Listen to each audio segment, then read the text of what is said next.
Fala pessoal, bem-vindo a mais uma aula remota de biotecnologia, nossa aula número 7. Na aula de hoje nós vamos falar sobre resgate de embriões e sobre conservação de germoplasma vegetal.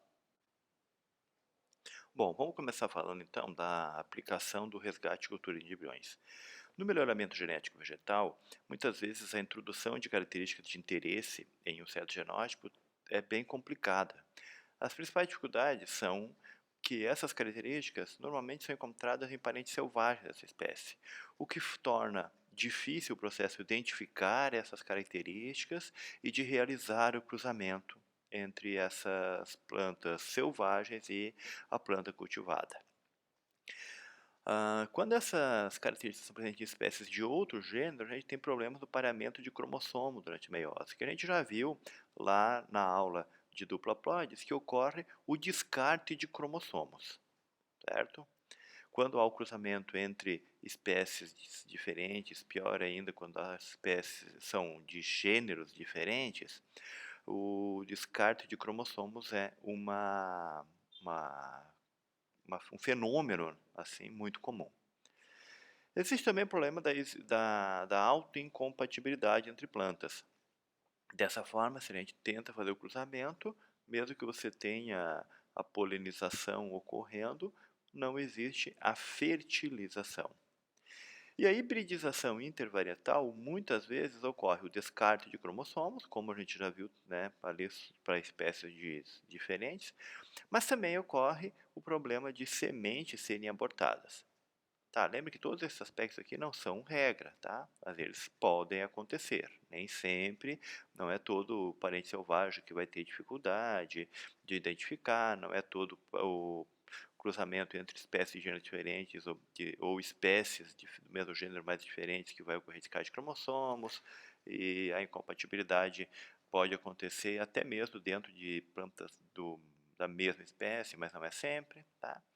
Mas um exemplo que eu trouxe aqui é da hibridação intervarietal que deu origem à uva de mesa da variedade Duvine. Ela foi lançada em 1995 nos Estados Unidos e é proveniente do cruzamento de duas uvas, ah, duas variedades já conhecidas, que são variedades sem sementes, a P119-101 e a Fresno Seedless. Bom, com o cruzamento dessas duas variedades, deu origem à Duvine. O problema é que, quando duas variedades sem sementes são utilizadas como parentais e hibridizadas, ou seja, ocorre então o cruzamento, ocorre a polinização, ocorre a fecundação, tudo corretamente, as sementes formadas geralmente são muito pequenas e elas abortam. Então, como é que vai reproduzir uma planta que não produziu sementes ou que as sementes são abortadas? O resgate cultura de embriões é a técnica utilizada para fazer então o uso desses embriões produzidos muito pequenos e antes que eles abortem. Então, a técnica do resgate cultura de embriões consiste em quê? Pegar uma semente, retirar esse embrião de dentro da semente e colocá-lo para germinar in vitro. Vejam aí então na figura que temos uma semente de monocotiledônia, certo? O embrião foi retirado de dentro da cariópse, colocado em um tubo de ensaio com meio de cultura e ali o embrião germinou, dando origem a uma nova planta completa, certo? Então, o resgate de embriões é uma técnica que possibilita que a gente retire um embrião imaturo ainda, que se dessemos continuidade ao processo natural ele seria abortado, e coloquemos esse embrião então em um meio de cultura para que ele possa se desenvolver e dar origem a plantas completas. Aí embaixo nós temos então algumas fotos, inclusive a foto das uvas da Duvine que foram que eu mostrei anteriormente ali, retirando-se as sementes, vocês podem ver que elas são minúsculas, e com o auxílio de lupa, obviamente, você faz a retirada, o resgate do embrião e cultiva ele in vitro. Dessa forma, você consegue gerar novas plantas, ter uma quantidade grande de plantas para fazer o teu processo de melhoramento genético. Nem só de melhoramento genético vive a biotecnologia, né? Então a gente pode também utilizar o resgate e cultura de embriões para espécies nativas, para superar a dormência de sementes, tá? Para superar a imaturidade de sementes, espécies cuja semente permanece imatura, tem dificuldade de maturação por produção de determinados compostos secundários na própria semente. Obviamente pode acelerar os processos de melhoramento e pode auxiliar na conservação de recursos genéticos. Um exemplo são as sementes de butiá, que o butiá iliospata, por exemplo, é uma espécie da região da Serra Catarinense, ameaçada de extinção já principalmente porque tem um baixo índice de germinação. Tá? 20 a 25% é a taxa de germinação das sementes. E o período de emergência da plântula é muito longa. Então, com o avanço da agricultura, com o avanço das florestas plantadas com espécies exóticas, do avanço das cidades, cada vez mais o butiá está sendo ameaçado de extinção. Então, o resgate e cultura de embriões é uma tecnologia bem pertinente para que a gente possa produzir mudas dessa espécie para conservação desse recurso genético. Por falar em conservação de recurso genético, né, então vamos entrar nessa etapa, que é, então, o conservar, guardar, manter um germoplasma, ou seja, recursos genéticos. Essa conservação pode ser feita em bancos ativos de germoplasma, como a gente tem a figura acima ali, mostrando o banco ativo de germoplasma de Aca celoviana da EPAG em São Joaquim, então, a goiabeira serrana, né, que tem o material vegetal, o recurso genético, o germoplasma conservado plantado. Temos a possibilidade de conservar como bancos de sementes, desde que essas sementes possam ser guardadas, armazenadas por um longo período de tempo e tenham viabilidade posteriormente para germinação e formar novas plantas. Podemos ter a conservação do germoplasma em vasos, né, material vivo, um banco ativo de germoplasma vivo, mas em locais controlados, como caso de vegetação, apresentando ali o banco de germoplasmas de bromélia do nosso laboratório aqui do CCA.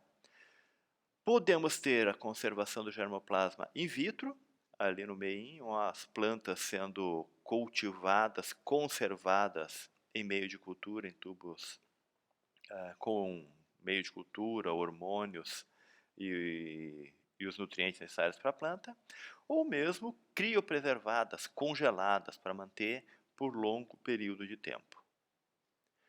Mas, acima de tudo, nós não podemos esquecer da conservação do germoplasma nas propriedades rurais, principalmente nas pequenas propriedades rurais, através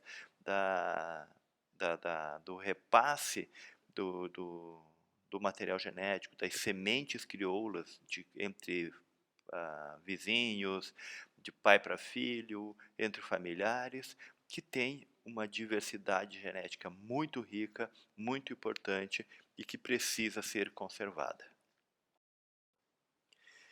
Em 2008 foi lançado na Noruega uma iniciativa bastante interessante, que é o Banco Global de Sementes de Svalbard, que nada mais é do que uma estrutura construída dentro de uma montanha congelada, uma montanha que fica numa ilha, na ilha de Svalbard, extremamente congelada, fica sempre coberta de gelo, chamado permafrost. Então, nessa construção, nesse bunker, a ideia é armazenar semente de espécies cultivadas do mundo todo. Então, instituições públicas e privadas de todo o mundo enviaram sementes para serem guardadas nesse banco de germoplasma. Por que foi construído lá? Por que não aqui no Brasil, por exemplo? né? Por que que a Embrapa mandou sementes para lá e não deixa conservar aqui? É claro que a Embrapa tem material conservado aqui. Só que lá, em função das baixas temperaturas, que naturalmente, sempre necessidade de você colocar nenhum tipo de aparelho lá para congelar, não precisa criar todo um aparato de congelamento. Naturalmente, no verão, a temperatura lá é de 7 graus e no inverno é de menos 20 graus Celsius. Como ela está dentro da montanha, embaixo do permafrost, isso aí é mantido congelado, geladinho o tempo todo. Então, sementes de diversas espécies estão lá, aproximadamente 4.000 espécies de plantas alimentícias estão lá armazenadas. É um grande banco de germoplasma mundial. Em linhas gerais, a conservação de germoplasma pode ser feita de duas formas. In situ, quando o germoplasma é conservado no seu local natural de desenvolvimento, como por exemplo um parque natural, uma reserva que mantém todas as plantas, todos os animais, todo o germoplasma conservado onde naturalmente ocorre. A foto ali é um exemplo de uma mata de araucária. Então, os parques nacionais, parques estaduais ou parques municipais, reservas particulares que conservam essas plantas são chamados, então, conservação in situ. E a conservação ex situ, que é fora do local nativo, fora da floresta, fora do local de ocorrência natural dessa espécie. Então, pode ser em vivo, como por exemplo coleções a campo, ou bancos de sementes. Então, esse material permanece vivo, permanece plantado, mas não necessariamente lá na floresta, ou como já mostramos ali antes, o banco de germoplasma da goiabeira serrana, ou então as sementes que ainda estão vivas, né, são mantidas conservadas com baixa temperatura, baixa umidade.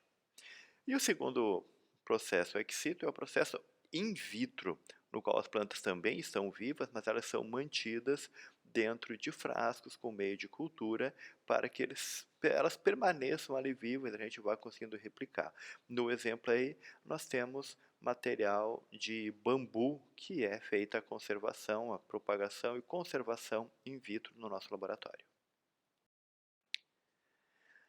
A conservação de germoplasma in vitro vai ter, obviamente, vantagens e desvantagens. As principais vantagens são que essa conservação pode ser feita por períodos médios e longos para um grande número de espécies, principalmente aquelas que têm sementes recalcitrantes, ou seja, espécies cujas sementes não podem ser armazenadas dessecadas nem a baixa temperatura, que elas perdem viabilidade. Então você não vai conseguir, por exemplo, ter essas plantas em um banco de sementes, porque as sementes rapidamente perdem a viabilidade. Então, você pode fazer a conservação in vitro. As condições de crescimento são controladas, com temperatura, umidade relativa e fotoperíodo controlados. Portanto, a gente consegue manter pelo tempo que você quer, fazer um crescimento mais rápido, um crescimento mais lento. Tu pode ir propagando elas, aumentando a quantidade de plantas em novos frascos, etc. A área utilizada é bem reduzida. Você utiliza em uma sala ali as prateleiras e consegue armazenar uma grande quantidade de plantas que precisaria de vários hectares de área plantada para manter elas em vivo, em um banco ativo de germoplasma. E é de fácil acesso para avaliação e uso. Você não tem dificuldade de entrar numa sala de crescimento, escolher o frasco que você quer avaliar e aclimatizar, fazer a propagação, o que você quiser. Obviamente, nós temos então desvantagens. Quais são as vantagens? O risco de variação somaclonal, ou seja, devido principalmente ao uso de hormônios, a gente pode estar causando estresses que vão gerar mutações nessas plantas. Mutações, variação somaclonal é mutação. Então, você pode ter o interesse em uma determinada planta em uma determinada espécie porque tem certas características e essa variação cromossomal, essas mutações vão fazer que ela perca a característica que você tinha interesse. Uma outra desvantagem é a necessidade de desenvolver protocolos específicos. Então, para cada espécie, para cada material, você tem que fazer todo um trabalho de pesquisa para desenvolvimento dos protocolos de conservação in vitro. o que demora algum tempo, o que tem um determinado custo, que precisa de mão de obra especializada. Existe também o problema da ausência do processo de coevolução. O que é isso? Quando a gente tem as plantas a campo, vivendo lá com as intempéries do ambiente, com parasitas, com doenças, com todas as dificuldades, a planta vai coevoluindo com todos esses processos. Então, se surge um novo parasita, ou se o parasita sofre uma mutação, a planta vai coevoluindo com ele e vão surgindo plantas que são também ah, adaptadas a esse novo parasita, as mudanças climáticas, a todos os aspectos, as plantas vão coevoluindo. Quando elas permanecem in vitro, a gente vai dar para ela sempre a mesma condição, ela não vai ter contato com nenhuma intempérie, a gente vai manter ela sempre limpinha, ela não vai ter contato com parasitas. Então ela não evolui, ela permanece da mesma forma de quando foi introduzida. Portanto, ao retirar ela do processo in vitro e colocar aclimatizar e colocar a campo, a gente pode ter algumas dificuldades, porque ela não está preparada, porque ela não coevoluiu com todo esse processo aí da natureza. E a outra vantagem é a necessidade de um alto nível de tecnologia e os custos relativamente elevados. É muito mais barato e precisa de muito menos tecnologia para você ter as plantas a campo. Você só precisa de uma grande área, mas você bota as plantas lá e deixa elas crescer, coloca elas em vaso e deixa dentro de uma estufa coberta somente com plástico, pouca necessidade de tecnologia. Já no processo in vitro, a gente vai precisar de muito mais tecnologia, vai precisar de sala de crescimento climatizada, vai precisar de frascos específicos, meio de cultura, e isso tudo então aumenta também o custo. Basicamente, nós temos duas estratégias para a conservação in vitro. Uma estratégia é o crescimento lento. No crescimento lento, a gente tem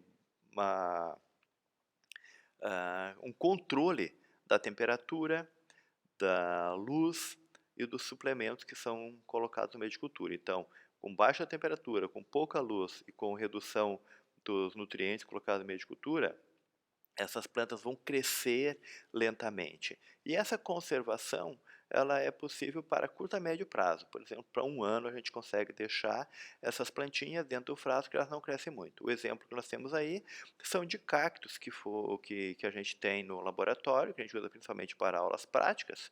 E esses cactos a gente mantém eles lá principalmente com redução dos suplementos no meio de cultura. Os meios de cultura são bem basais e com isso eles crescem devagar, eles permanecem vivos e são mantidos lá por um período de até um ano sem maiores problemas. Uma outra estratégia é a criopreservação, que é o congelamento a temperaturas ultra baixas. Então, você coloca o material a ser preservado, o germoplasma a ser conservado em nitrogênio líquido, que vai estar a temperatura de menos 196 graus.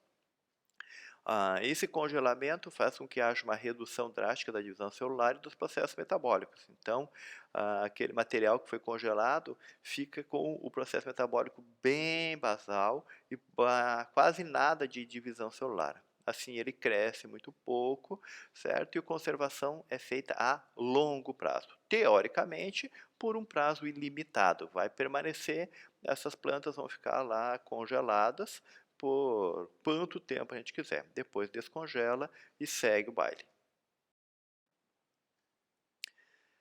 O crescimento lento, então, tem como princípio reduzir o metabolismo da planta sem afetar a sua viabilidade. Ou seja, a gente diminui a temperatura, diminui a luminosidade, diminui nutrientes e com isso ela trabalha menos, tem um menor metabolismo. E com isso ela cresce menos, mas continua viável. O sucesso dessa estratégia do crescimento lento depende das características fisiológicas da espécie. A gente consegue, por exemplo, no laboratório fazer isso sem dificuldade com cactos, porém existem outras espécies que é difícil. Quando você tenta fazer essa redução do metabolismo, elas acabam morrendo. Então, nem todas as plantas respondem iguais a isso. A gente vai trabalhar com a redução da intensidade de luz, do fotoperíodo ou da temperatura basal. Então, essas condições físicas são trabalhadas de forma que a gente reduz o metabolismo da planta, com menor temperatura e menos luz, a planta faz menos fotossíntese, fazendo menos fotossíntese, produz menos compostos, cresce menos. Temos o controle das condições químicas, na qual a gente manipula a composição da meio de cultura, ou seja, coloca algumas substâncias reguladores de crescimento que retardam o crescimento, que a gente já falou sobre isso lá na aula sobre a organogênese. A gente faz uma redução da concentração dos nutrientes, né, dos macro e micronutrientes do meio de cultura, então o que a gente chama de meio de cultura meia força, ou seja, você reduz lá a metade dos compostos que deveriam ser usados, e com isso a gente tem uma redução do crescimento das plantas. O processo de criopreservação é então para períodos longos. Nesse processo, o material a ser conservado vai ser colocado dentro de um botijão de nitrogênio líquido, mergulhado diretamente no nitrogênio líquido, que vai ficar então a menos 196 graus Celsius, ou então ela pode ficar também somente na fase de vapor do nitrogênio líquido, ou o vapor do nitrogênio líquido, que é uma temperatura de menos 150 graus Celsius. De qualquer uma dessas duas temperaturas, há o mesmo procedimento, o mesmo processo de metabolismo ficar quase que inativo. Então, os processos são inativados, ou quase completamente inativados, senão a planta vai morrer, né? A gente vai ter que usar uma chamada solução crioprotetora. O que é isso? É uma solução, um tratamento que é feito antes de congelar as células, que protegem ela durante o processo de congelamento. Essa técnica, essa estratégia de criopreservação pode ser utilizada para diferentes materiais vegetais, como gemas, meristemas, pode ser semente, embriões, calos, suspensões celulares, culturas de linhagens geneticamente modificadas, qualquer tipo de material pode ser utilizado para criopreservar. A viabilidade de armazenamento é longa e tem alta estabilidade genética. Como o metabolismo fica basicamente inativado, não há alteração do material genético. Não há, então, a ocorrência de mutações. Não existe variação soma clonal nessa técnica. O principal desafio na criopreservação, para que não haja morte, dano das células, é evitar a formação de cristais de gelo no interior das células. Esses cristais de gelo que se formam quando a água é congelada, então se você pega a água, né, que tem dentro da célula e coloca ela a menos 196 graus, ela vai formar gelo, é óbvio. Só que esse gelo vai formar cristais, e esses cristais, como a gente vê aí na foto, eles vão forçar e acabar fazendo com que a membrana plasmática da célula se rompa, vai acabar matando a célula. Então, o principal desafio no processo de criopreservação é evitar essa formação dos cristais de gelo. Nós temos basicamente dois processos para desenvolver a criopreservação. O primeiro é o chamado congelamento lento, no qual o material a ser criopreservado vai sendo congelado gradualmente em freezers programados. Então, com esse equipamento, há uma redução da temperatura gradual de 0,1 até menos 3 graus Celsius por minuto, vai baixando a temperatura até chegar, por exemplo, a menos 40 graus antes de se colocar no nitrogênio líquido. Antes de começar o congelamento gradual, há uma desidratação celular. Então, há um processo de desidratação da célula para que os cristais de gelo que se formem dentro da solução, ou mesmo dentro da célula, não danifiquem a célula, não provoque alívio celular, porque a célula fica meio murchinha, então cristais de gelo que se formem vai ter uma certa maleabilidade da membrana plasmática, ela não vai se romper. O principal problema dessa técnica é o custo alto para que você faça o uso do freezer programável. É um aparelho com um custo relativamente alto. A outra técnica é justamente o oposto da primeira, o congelamento rápido, no qual a gente coloca o material diretamente no nitrogênio líquido. Não tem custo nenhum com nenhum equipamento e a temperatura vai reduzir aproximadamente menos 1000 graus Celsius por minuto. né? Então, justifica-se o nome congelamento rápido. O principal risco dessa técnica é que haja a formação de cristais de gelo e rompa a membrana celular, matando a célula. Então, para a gente evitar esses processos de rompimento da membrana plasmática, existem três principais processos dentro da criopreservação, três técnicas dentro da técnica de criopreservação. A primeira é a técnica da vitrificação.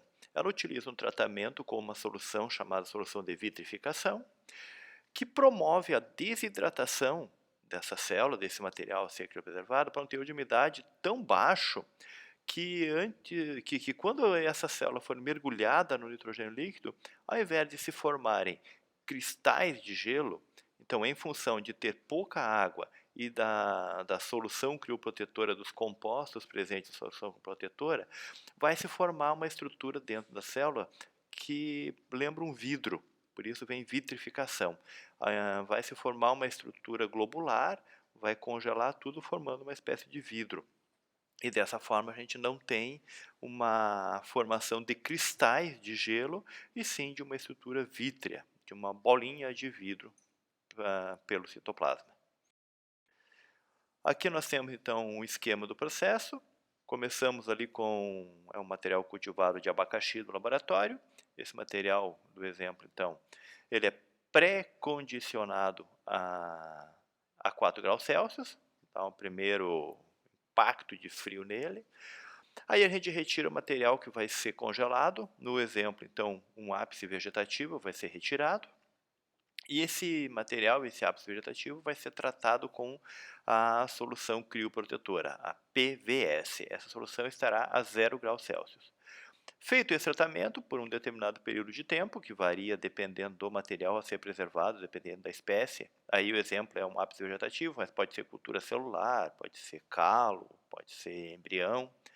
Faz o tratamento com PVS a 0 graus Celsius e mergulha esse material, então esses tubos com o material e a solução PVS, diretamente no nitrogênio líquido. É o congelamento rápido. Esse material, então, permanece congelado, como já falamos anteriormente, por um tempo indeterminado, ele pode permanecer, ele fica lá congelado.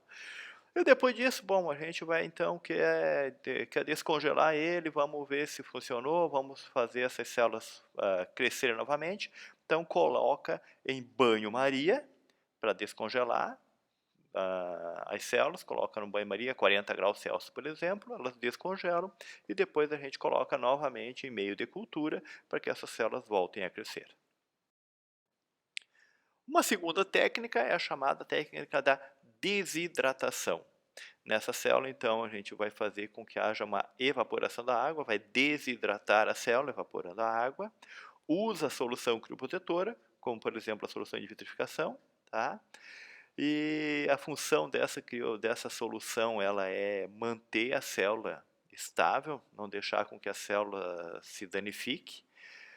O tratamento com a solução, com os crioprotetores, usa soluções que são responsáveis pela desidratação, são soluções com alto potencial osmótico, então o DMSO, polietilenglicol, glicerol, ou então açúcares, que vão fazer com que a célula perca água. Os açúcares são mais recomendados por ter menor toxicidez, porém, eles não são tão efetivos quanto o DMSO, o polietilenglicol e o glicerol. A terceira técnica é uma variação do processo anterior de desidratação, é chamada então encapsulamento de desidratação. Ela junta a técnica da desidratação e também a técnica do encapsulamento, que a gente já viu em aulas anteriores também. Então, inicia-se com o pré-cultivo dos propágulos em meio com altos níveis de sacarose, dessa forma eles já vão sendo desidratados. Depois faz o encapsulamento dos propágulos em alginato de sódio, tá? Mesmo perspectiva que a gente utilizou já para fazer em aula, aí a gente viu como faz as sementes sintéticas, o encapsulamento. Depois, então, essas cápsulas, esse material encapsulado é desidratado em sílica gel, ou então dentro do fluxo laminar, né, coloca dentro de sílica gel, ou coloca dentro do fluxo laminar e deixa o ar desidratando. E depois que essas cápsulas com o material vegetal, com o propágulo, estão já desidratadas, elas são congeladas diretamente a nitrogênio líquido. Aqui nós temos então um esqueminha do processo que, novamente, né, o material do abacaxi está ali, ó, pré-condicionado a 4 graus Celsius, retira o ápice vegetativo. Aí a próxima figura mostra a produção das cápsulas com o alginato de sódio. Depois as cápsulas são isoladas, né, e colocadas, aí no exemplo está dentro do potinho com silica gel. Silica gel é um material que absorve a água, então vai desidratar as cápsulas com os explantes lá dentro, e depois que elas estiverem desidratadas, coloca diretamente no nitrogênio líquido. Mais uma vez, a ideia é que, sendo o material desidratado, ele vai perder a água, perdendo a água, não se formam cristais, formam-se poucos cristais, e os cristais que se formam não vão danificar a célula. Tempo, quantidade de alginato, tempo para desidratação, etc. Tudo isso precisa ser testado para cada material que vai ser criopreservado. Existem vários fatores que afetam a sobrevivência das células das plantas na criopreservação. O tamanho e o estágio de desenvolvimento é um fator. Tá? Então, tecidos e órgãos que apresentam diferentes níveis de tolerância à desidratação e congelamento. Uns aguentam mais, outros aguentam menos. Uns é mais fácil, outros são mais complexos. Geralmente, estruturas pequenas, materiais pequenos, pequena quantidade de células, pequenos calos, pequenas gemas, são mais fáceis de trabalhar. Elas desidratam e congelam mais rápido e mais uniformemente do que material grande. Os meristemas são mais apropriados porque eles já contêm células pequenas e com pouca água, certo? Então, elas já naturalmente são materiais que respondem mais facilmente à desidratação e ao congelamento, sem ter grandes perdas. Um outro fator importante é a desidratação desse material que vai ser criopreservado. A remoção da água é necessária para evitar os danos causados pela formação de cristais de gelo dentro da célula. Então, precisa desidratar. Porém, o excesso da desidratação, se você retirar muita água da célula, vai fazer com que ela acabe sendo danificada, morrendo pela desidratação. Então, esse processo tem que ser bem trabalhado, você tem que tirar a água suficiente, desidratar ela suficientemente para não ter danos causados pelas formações de cristais de gelo, mas não pode desidratar muito, porque senão ela vai morrer pela toxicidade das substâncias criopreservantes, das soluções utilizadas, né, e também pela falta de água. E o terceiro item é o descongelamento. Então, preparamos a célula, pegamos material pequeno, pegamos lá, desidratamos certinho, congelamos, agora vamos descongelar ela para ela voltar a crescer. O descongelamento também pode formar cristais de gelo. Então, na hora que você coloca esse material para descongelar, ele pode formar cristais de gelos e acabar danificando a célula. Então, os melhores resultados têm sido obtidos com a imersão do material celular em água ou mesmo em meio de cultura a temperaturas de 35 a 40 graus Celsius. Então, você tira do menos 196 e joga lá a 35 a 40 graus Celsius. E o descongelamento rápido, então deixar aproximadamente 1 minuto nessa temperatura alta, evita a formação de microcristais e, portanto, evita danos à célula.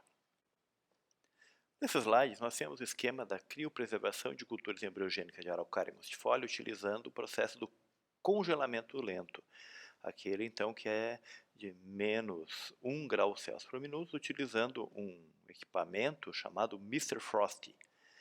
Basicamente, então, nós temos as culturas embriogênicas, as culturas celulares colocadas dentro de um criotubo.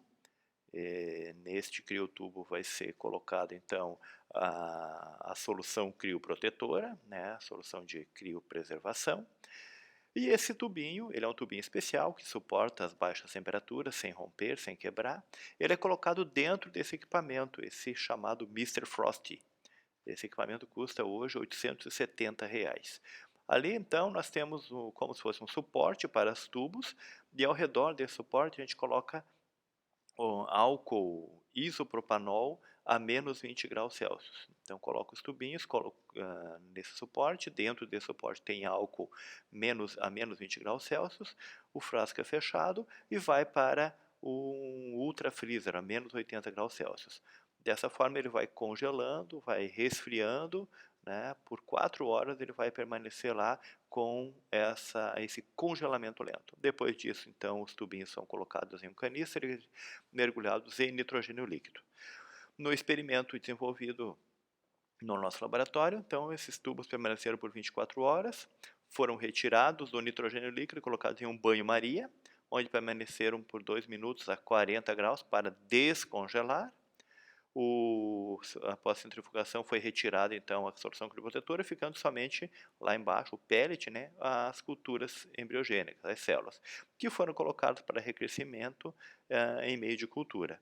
Aí então nessa última etapa, no meio de cultura, as células vão permanecer crescendo, algumas morrem, outras conseguem se desenvolver.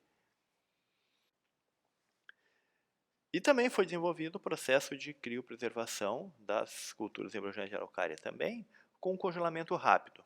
Então, 2 linhagens celulares foram preparadas, com solução crioprotetora, foram colocadas direto dentro do nitrogênio líquido. Tá? Depois de 24 horas, descongeladas a 40 graus Celsius em banho-maria, colocadas para cultura, depois imobilizadas e foi feito então o monitoramento. Nas 2 culturas, na verdade, a gente fez o monitoramento com microscopia para ver a viabilidade das células. Essas 2 fotos ali demonstram então células que estão crescendo ali em cultura, que estão recrescendo, que foram congeladas, retiradas e cresceram novamente. São células viáveis. De baixo com a chamada dupla coloração, onde nós temos ali estruturas vermelhas, que são as células vivas, células viáveis, e a fotinha de cima ali verdinho é com microscopia de fluorescência, que na foto que tem ali é o nosso microscópio de invertido de fluorescência. Essas verdes ali são células viáveis. Bem, fazendo um comparativo então do quanto de espaço físico a gente economiza ao se utilizar a criopreservação como uma técnica de conservação de germoplasma in vitro. Em um botijão criogênico de 35 litros, a gente consegue guardar de 10 a 20 espécies nesse botijão. Essa quantidade de espécies ou de diferentes culturas, de diferentes genótipos da mesma espécie, equivale a uma área de 4 hectares plantadas em um banco de germoplasma ex situ. Então, em um botijão de 35 litros, a gente consegue colocar uma quantidade de plantas equivalente a 4 hectares. Em algumas espécies, a gente tem sobrevivência média de 50% do material que é criopreservado.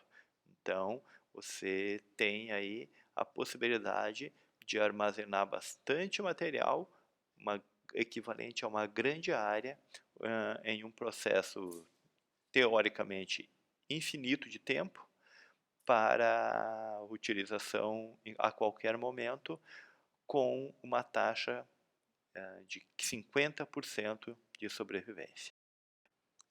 A Cornell University, do estado de Nova York, mantém desde 1984 uma coleção de germoplasma de macieira.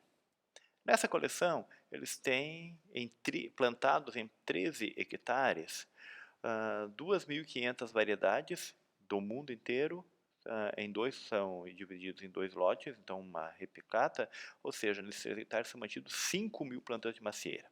O custo de manutenção desse banco de germoplasma é de aproximadamente $375 mil por ano. Se nós fizermos a conservação deste mesmo material utilizando a criopreservação, nós vamos ter a necessidade de 3,25 botijões criogênicos, ou seja, vamos transformar isso em uma área de aproximadamente 4 metros quadrados e com um custo bem mais baixo, de $375 por ano, aproximadamente. Assim sendo, conclui-se que há uma redução tanto na área utilizada como nos custos, uma redução drástica nos custos de manutenção desse banco de germoplasma se ele for mantido in vitro, né, por criopreservação. Obviamente, temos que levar em consideração que processos de coevolução, o processo de melhoramento genético, de seleção de novas variedades, etc., todo esse processo não pode ser feito in vitro. Ele não pode ser realizado com material criopreservado. A criopreservação tem potencial para conservar esse material a longo prazo e depois reutilizá-lo, descongelar, desenvolver aí o processo de propagação in vitro, criar novas plantas e colocá-las a campo. Mas é uma técnica que não pode ser simplesmente ignorada. Muito bem, obrigado pessoal pela atenção, e na próxima aula a gente vai começar a desbravar um novo universo dentro da biotecnologia vegetal. Nós vamos sair um pouquinho da micropropagação de planta, da cultura de tecidos vegetais, não vamos abandonar completamente, vamos sempre lembrar de algumas coisinhas aqui, mas vamos entrar no universo da biologia molecular. Certo, gente? Muito obrigado pela atenção e até a nossa próxima aula.